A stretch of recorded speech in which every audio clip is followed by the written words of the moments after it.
Hello नमस्कार। अहिले हामी झापा जिल्ला अन्तर्गत मेची नगर नगरपालिका वार्ड नम्बर 1 देवीगञ्ज भन्ने ठाउँमा अहिले हामी छौँ। आउनुहोस्, यो ठाउँमा एउटा राम्रो तीर्थस्थल रहेछ। आउनुहोस् है। र यसको किंवदन्ती के रहेछ भन्दाखेरि चाहिँ सबभन्दा पहिला यहाँनिर केही पनि नभएको बेलामा चाहिँ एउटा एकै किसानले चाहिँ एउटा त्यो पानी जमेकोमा एउटा माछा पाएछ र त्यो माछा खाएर चाहिँ त्यो परिवार सबै बिमारी भएछ। र बिमारी हुँदाखेरि चाहिँ फेरि रकको माछा यहाँ फर्काएछ। अनि त्यस हिसाबले चाहिँ त्यहाँबाट चाहिँ यहाँनिर चाहिँ धाराहरू बनाएको थियो। ल आउनु चाहिँ देखाइदिन्छु यहाँनिर।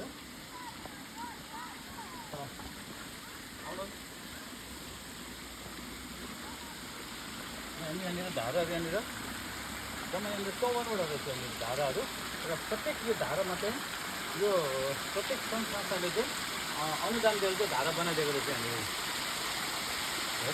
आउनुहोस्, अलिक ठाउँ आउँछ। कसैले व्यक्तिको नाममा बनाइदिएको छ, कसैले संस्थाको नाममा आएर बनाइदिएको छ।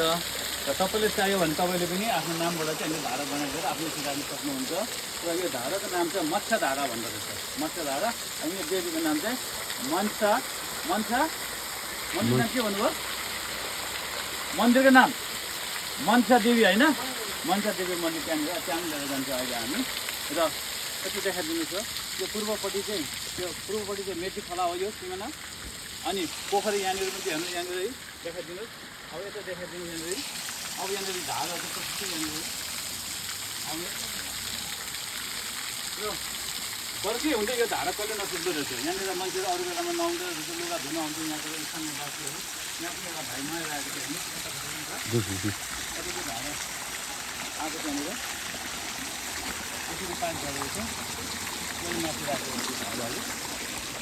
अब आउँदै यतापट्टि के रहेछ, पोखरी रहेछ। केटाकेटी पौडी खेलिरहेको थियो यहाँनिर होइन।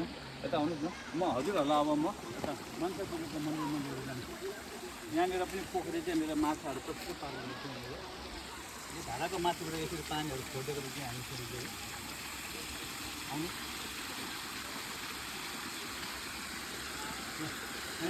मनसा देवी म भित्र पस्छु अब। मनसा देवी यसरी मन्दिर यहाँनिर स्थापित गर्नुभएको रहेछ यहाँनिर घन्टी छ।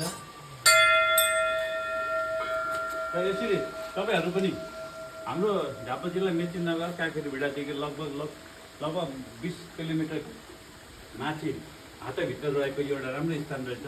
पछि आएर हरेक कुरामा यसलाई होइन यहाँबाट मनोरञ्जन पनि हुने, एउटा प्राकृतिक रूपमा आफूलाई होइन रिफ्रेस पनि गर्ने ठाउँ हुँदो रहेछ यहाँनिर।